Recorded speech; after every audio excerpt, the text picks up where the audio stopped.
Halo adik-adik, jumpa lagi di channel Five and Chemistry. Di video kali ini, saya akan membahas soal Olimpiade Sains Nasional. Tepatnya tahun 2020 seleksi kabupaten kota. Nah, di sini saya akan bahas bagian PG-nya dulu. Di PG-nya itu kan ada 30 soal ya, tapi saya bahas 10 dulu ya, supaya nggak terlalu lama. Mudah-mudahan 11 sampai 30 bisa saya bahas di video selanjutnya. Oke, nah bagaimana pembahasan dan penyelesaiannya? Yuk pastikan kalian mengikuti dari awal sampai akhir ya.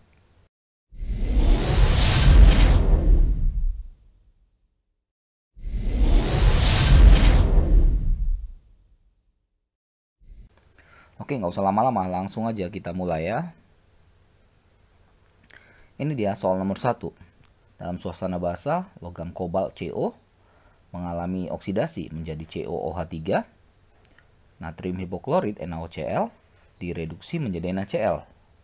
Apabila disetarakan reaksinya, maka koefisien reaksi kobalt dan si NaOCl masing-masing itu berapa? Oke, jadi ya langsung aja lah kita mulai ya dari yang oksidasi dulu nih. Oksidasinya katanya tadi CO berubah menjadi COOH3. Ya, ini biloxnya 0, ini plus 3. Oksidasi ya, naik ya biloxnya ya. Lalu ini kan katanya suasananya basah. Ya berarti kita tinggal tambahkan saja di sini OH-. Karena di sini ada 3 ya kita setarakan ya koefisiennya 3 OH-. Jadi hanya ada 3, O-nya juga ada 3. Oke, lalu kita setarakan jumlah elektronnya, maka di kanan kita tambahkan 3 elektron. Nah, jumlah elektron ini harus sesuai dengan perubahan bilox ini ya, 0 ke plus 3 itu kan. Jadi plus 3 tambah 3 elektron jadi 0. Jadi harus balance ya, perubahan bilox ini dengan penambahan elektron. Oke, ini reaksi oksidasinya. Reduksinya, tadi katanya NaOCl itu menjadi NaCl. Oke, Cl yang berubah ya, -1 nih, plus 1 ya. Oke, jadi ada turun 2 elektron. Oke, nanti 2 elektron juga yang terlibat pasti di reaksi reduksi ini. Oke, nah kita akan tambahkan OH- ya. OH- pasti di sini. OH-. Nah, kalau mau pakai trik sebenarnya bisa. Ini tadi saya katakan plus 1 ke minus 1 itu kan turun 2 ya. Maka pasti nanti di sini akan ada penambahan 2 elektron. Pasti itu. Nah, jadi sekarang di sini kan minus 2 di kiri. Di kanan tuh masih min 1. Maka kita kali 2 di sini. Lalu untuk menyetarakan OH- ini kan di sisi sebelahnya tambahkan H2O ya. Ya, jadi kita cek aja dulu jumlahnya. Ini hanya ada 2, nih hanya ada 2, O-nya ada 2, ini 1 dengan 1. Oke, beres. Jadi tergantung ya pinter-pinter kita aja lah menyiasatin materi ini ya. Penyetaraan redoks ini ya. Lalu kita gabungkan lah reaksinya ya. Saya tulis ulang deh. CO tambah 3 OH- menghasilkan COOH3 plus 3 elektron. Lalu yang reduksinya NaOCl plus 2 elektron plus H2O menghasilkan NaCl plus 2 OH-. Nah, kita eliminasi elektron ya. Jadi 3 kali 2, 2 kali 3. Maka ini akan otomatis tercoret ya. Oh, OH- juga nih. 3 kali 2 kan, 2 kali 3 juga habis. Jadi tinggal masukkan ke sini, tinggal kita masukkanlah koefisien-koefisiennya nih ya. 2CO tambah 3 NaOCl tambah 3 H2O menghasilkan 2CO, itu O-nya kecil karena kobalt ya. COOH2 OH3 tambah 3 NaCl. Tapi yang diminta itu cuma berapa koefisien CO dan koefisien si NaOCl-nya. Jadi jawabannya adalah 2 dan 3. Maka opsi yang tepat A. Paham ya? Ya, mudah-mudahan bisa dipahami. Lanjut ya, karena soalnya cukup banyak nih. Oke, nomor 2. Massa CaCl2 yang dibutuhkan untuk membuat 500 ml. Nah, molaritasnya konsentrasinya 0,2 m. Nah, kalau yang seperti ini tinggal masukkan rumus saja sebenarnya ya. Pasti bisa nih ya. Di kelas 10 juga ada diajari. Molaritas itu adalah massa dibagi massa relatif MR dikali 1000 per volume dalam mili. Ya, tinggal masukin molaritasnya 0,2 ya. Massa yang dicari, yang ditanya, MR CaCl2. CaCl2. Ini kan Ca40, ini Cl 35,5 kali 2 ya. 71, berarti 111. 11 kali 1000 per volumenya 500. Coret 2, ini juga bisa dicoret jadi 0,1. Maka massanya 0,1 kali 111 atau 111 bagi 10. 11,1 gram. Itu opsi yang tepat adalah yang dadu. Oke, bisa ya. Ini masih ya stoichiometri biasa kelas 10 ya. Konsep mol ya. Oke, di antara kelompok senyawa berikut ini yang merupakan senyawa ionik. Nah, ini juga kelas 10 ya. Kalau ionik tuh kan biasanya tuh anak-anak tuh menghafalnya cari kombinasi antara logam dan non-logam. Walaupun antara non-logam dan non-logam bisa aja yang tergolong ionik ya. Kalau dia bisa yang menghasilkan ion juga. Oke, yang A, N2O4, NH3, NH4Cl. Nah, ini ionik, tapi yang ini tidak. Kovalen ya, non-logam. Kenapa sih N4Cl ionik? Sebenarnya N4Cl itu ada kovalen juga, dan bahkan ada kovalen koordinasi. Jadi lengkap dia di dalamnya itu. Ya, jadi ini bisa. NaCl jelas. Na2O2 ini logam dan non-logam pasti bisa. Tapi kita cek dulu yang lain. NF3 non-logam. N42SO4. Nah, di sini juga bisa. Ion bisa, kovalen bisa, koordinasi bisa. Ini kovalen, nggak bisa.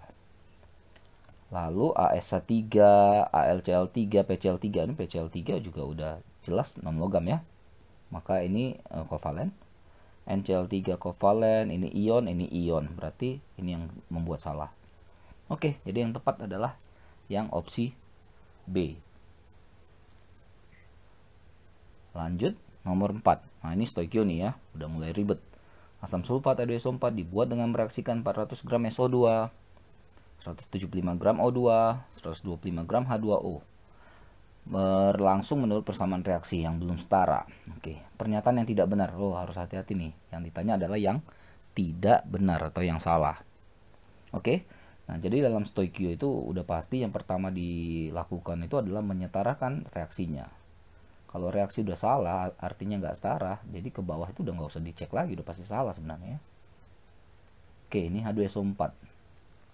Mana yang belum setara ini? O-nya ya. H-nya udah, S-nya udah, O-nya yang belum setara. Nah, misalnya kita kali 2 di sini.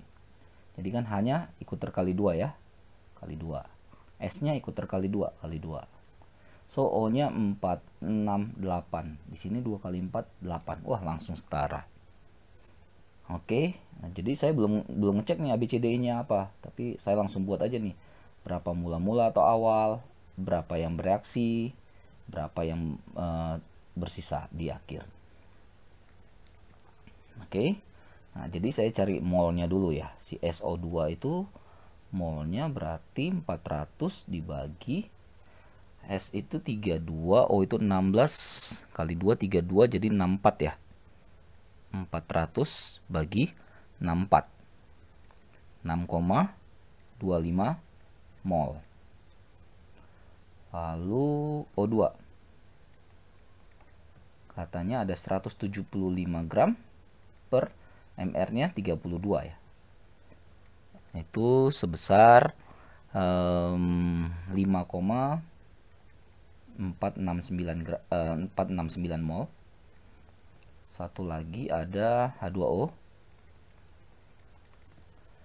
yaitu 125 dibagi MR-nya H2O 18 ya. 125 dibagi 18 sekitar 6,94 mol.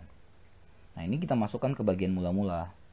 6,25, 5,469, 6,94, semuanya mol. Ini belum ada di awal. Di keadaan dasarnya dia belum terbentuk. Oke. Lalu bereaksilah. Ya, kalau mau bereaksi itu kan berarti ada yang menjadi bereaksi pembatas biasanya kalau ada 3 reaktan begini ya, 3 bereaksi begini.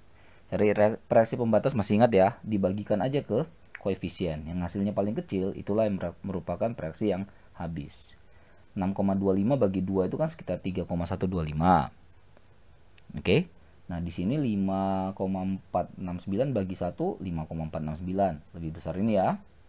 Lalu 6,94 bagi 2 ini kan 3, ya berapa ini? 47 gitu ya. Nah, jadi paling kecil itu ini.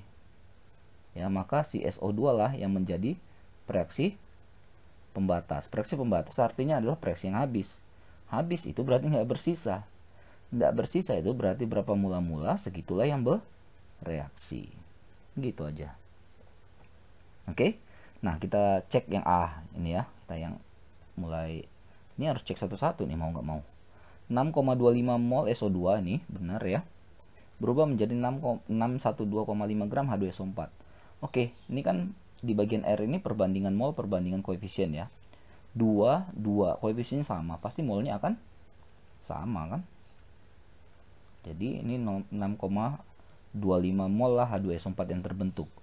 Nah, ini kalau kita kalikan dengan si MR-nya 6,25 kali dengan MR H2SO4 itu 98 ya. Nah, ini 612,5 gram. Nah, opsi yang A itu benar, tapi yang ditanya yang tidak benar ya, atau yang salah. Gitu ya. Lalu yang B apa? SO2 merupakan reaksi pembatas. Oke, jelas, sudah dapat tadi. Air terdapat dalam jumlah berlebih. Nah, tadi kan dia bukan reaksi pembatas, berarti dia berlebih. Udah pasti benar, tapi kita coba hitung aja ya. Ini koefisiennya sama, 6,25 juga. Ya, ini kan 1 ya, berarti setengahnya 3,125. Oke. Kalau mau kita hitung ya nggak apa-apa lah, kita hitung ya, 2,344 ya. Yang ini 0, berarti berapa nih? 69 ya. 69 mol. Nah, inilah komposisi mol setelah reaksi selesai gitu ya, atau salah satu reaktannya habis. Yang B tadi udah benar, yang C juga benar. Yang D, pada proses ini dihasilkan 700 gram H2SO4. Nah, udah jelas salah ya. Tadi kita udah dapat di A ini. H2SO4-nya itu adalah 612,5 gram, bukan 700 gram. Pada akhir reaksi terdapat sisa oksigen 75 gram. Tadi oksigennya adalah kita hitung ya, 2,344 mol. Kita kalikan dengan MR-nya ya, si O2 itu berarti 16 kali 2 32 ya, gram per mol. Nah, ini kalau kita hitung itu ya memang dapatnya hasilnya sekitar 75 gram. Berarti opsi yang E juga benar. Maka udah pastilah yang salah itu adalah yang D. Oke, agak ribet ya kalau soal stoikiometri, tapi ya konsepnya itu ya di MRS itu, atau ada yang buat MBS itu. Nah, masalah lah istilahnya apa. Oke, di situ yang kita harus hati-hati. Dan saya ingatin lagi, hati-hati dengan ini. Ya, karena stoikiometri itu ke bawahnya pasti salah kalau di atasnya reaksinya belum setara. Oke? Lanjut ya. Nah, ini bila nilai delta H untuk reaksi MgCl plus Cl2 2 MgCl2 adalah min 1283,6 kJ, maka berapa entalpi pembentukan standar delta HF0 ya. Ini memang soalnya dari sananya udah begitu nih yang saya dapatkan. Jadi kalau kita perhatikan sebenarnya reaksinya nggak setara nih. Ya kan? Mg-nya nggak setara, Cl-nya nggak setara juga. Nah, jadi kalau udahlah kita ikutin aja lah ini ya. Nah, di sini ini pembentukan 2 mol ya. Bisa dilihat dari koefisiennya. Ya, kalau 2 mol itu ternyata dia melepaskan 1283,6 kJ kalor. Nah, kalau ditanya untuk standar itu bagi 2 aja. Standar itu 1 mol ya. Berarti ini per 2. Maka kita dapatkan min 641,8 kJ per molnya. So, jawaban yang tepat adalah C. Tapi kembali lagi ya, ini soal aslinya seperti ini, makanya entah saya yang salah atau memang dari sananya begitu ya. Tapi kalau ini memang 2 ya udah tinggal bagi 2, beres. Tapi kalau ini memang harus dicoret, berarti udah, itu udah standar Berarti jawabannya min 1283,6. Oke, jadi hati-hati dengan koefisien di materi ini ya, delta H ini, termokimianya. Oke, lanjut nomor 6. Data kalor pembentukan H2O min 241,8 kJ per mol. Disosiasi H2 plus 436. Disosiasi O2 plus 498. Maka berapa energi ikatan OH? Oke, saya buat dulu reaksinya ya. Dari yang ini, pembentukan H2O. Berarti H2 tambah setengah O2 menghasilkan H2O. Ini gas semua ya. Nah, ini katanya delta H-nya sama dengan min 241,8 kJ per mol. Oke. Nah, ini disosiasinya ini, HH ini katanya 436, OO ini, O double bond ya, itu 498. Nah, ini kan H2O itu berarti kalau digambar kan dia punya ini ya, punya 2 OH dia. Nih, jadi ada 2 ikatan OH. Nah, jadi saya tulis di sini 2 2 OH deh, gini. Nah, ini yang ditanya, OH ini berapa gitu. Nah, gimana caranya? Nah, delta H itu ya, kalau ada disosiasi energi ikatan begini, itu adalah sigma kiri kurang sigma kanan. Semua ikatan-ikatannya ya. Jadi yang min 241,8 itu sama dengan, nah kita cek yang kiri. Yang kiri itu kan 436 plus, hati-hati koefisien diikutkan ya, setengah kali 498. Tutup, dikurangin yang kanan. Yang kanan itu H2O itu yang 2 OH. Nah, OH ini dicari. Nah, jadi kan udah tinggal matematika ya. Jadi min 241,8 sama dengan ini 436 ditambah setengah kali 498 itu 685 ya. 685 di min 2 kali OH. Ya, kalau ada salah-salah itu mohon maaf ya.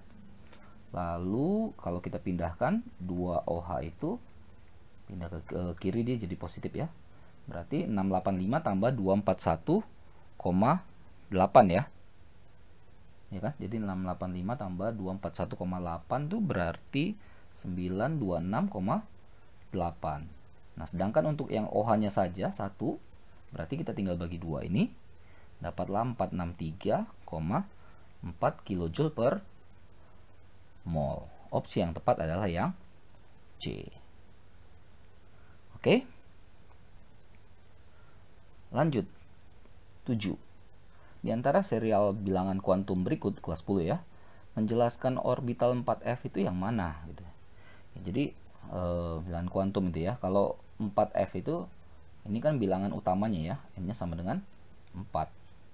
Ya, di sini kita bisa lihat dari azimutnya L. S, P, D, F 0, 1, 2, 3. Ini nilai L-nya ya. Jadi karena ini adalah F, maka nilai L-nya adalah 3. L sama dengan 3. Jadi udah langsung dapat nih kita. L sama dengan 3 cuma ada di opsi E. Ya, kelas 10 ya, bilangan kuantum.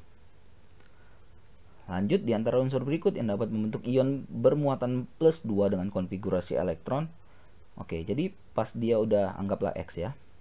Dia jadi plus 2 itu konfigurasinya 1s2, 2s2, 2p6, 3s2, 3p6, 3d10.